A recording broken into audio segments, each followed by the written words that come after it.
Il est 18 h, bonsoir à tous, voici les principales informations de cette journée.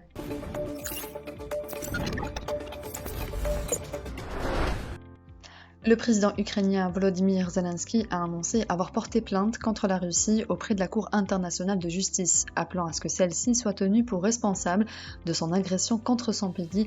La Russie doit être tenue pour responsable d'avoir instrumentalisé le concept de génocide pour justifier l'agression, a déclaré Zelensky dans un tweet. Nous demandons une décision urgente ordonnant à la Russie d'arrêter ses activités militaires maintenant et nous nous attendons à ce que les procès commencent la semaine prochaine, a-t-il ajouté. Le Kremlin a assuré dimanche être prêt à négocier avec l'Ukraine. Une délégation de représentants des ministres des Affaires étrangères, de la Défense et d'autres services, notamment de l'administration présidentielle, est arrivée au Bélarus pour des négociations avec les Ukrainiens, selon le porte-parole de la présidence russe.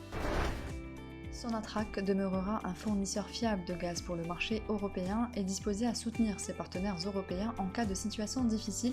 C'est ce qu'a affirmé le PDG de la Compagnie nationale des hydrocarbures, Tawfiq Haqqal, soulignant toutefois que ces éventuels appoints restent tributaires de la disponibilité de volumes excédentaires. Répondant à une question sur le redéploiement de Sonatrach sur le marché gazier européen dans le contexte de la crise ukrainienne, Haqqal a soutenu que le groupe pétrolier public dispose d'une capacité non utilisée sur le gazoduc transméditerranéen reliant l'Algérie à l'Italie qui pourrait être, selon lui, utilisée pour augmenter les approvisionnements du marché européen. Le ministre de la Formation et de l'Enseignement professionnel, Yassine Merabi, a donné ce dimanche, à partir de la wilaya de Béjaïa, le coup d'envoi de la rentrée professionnelle pour la session de février 2022. Cette session compte 283 991 postes pédagogiques répartis sur plusieurs spécialités, conformément aux besoins du marché du travail, a soutenu Merabi. Le ministre a tenu à mettre en évidence les nouvelles spécialités introduites pour cette session, affirmant que les nouvelles spécialités sont considérées comme prioritaires et répondent aux besoins formulés par les régions. Il s'agit notamment de l'industrie, la construction et travaux publics, l'agriculture, la restauration, l'hôtellerie, le tourisme, l'artisanat ainsi que l'hydraulique, l'environnement et les énergies renouvelables.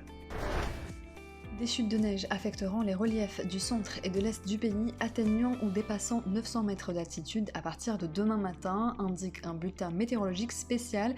Les wilayas de Tizi Ouzou, Béjaïa, Jijel, Bouira, Bojbarelij, Sétif, Mila, Constantine, Guelma, Soukhalas, Oumlebouari, Betna, Khenchla et Tébessa sont placés ainsi en vigilance orange durant la période de validité de ce bulletin s'étalant jusqu'à demain 18 h, alors que l'épaisseur de la neige est estimée entre 10 et 15 cm. Précise la même source.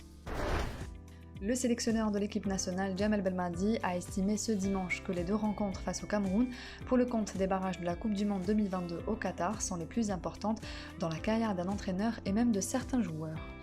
Depuis le mois de septembre 2019, ce qui m'anime, c'est la Coupe du Monde et il est important pour nous tous d'y être présents, expliquant que le même souhait est partagé par les joueurs dont beaucoup disposent d'une dernière chance d'y prendre part.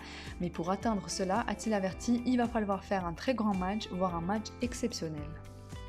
En prévision de son match aller face au Cameroun, prévu le 25 mars au stade Japoma à Douala, la sélection nationale effectuera un stage à Malabo, en Guinée équatoriale, à partir du 21 mars, avant d'accueillir son adversaire le mardi 29 mars au stade Mustapha Chaker de Blida. C'est la fin de ce JT, merci de l'avoir suivi, on se retrouve demain à la même heure sur nos réseaux sociaux.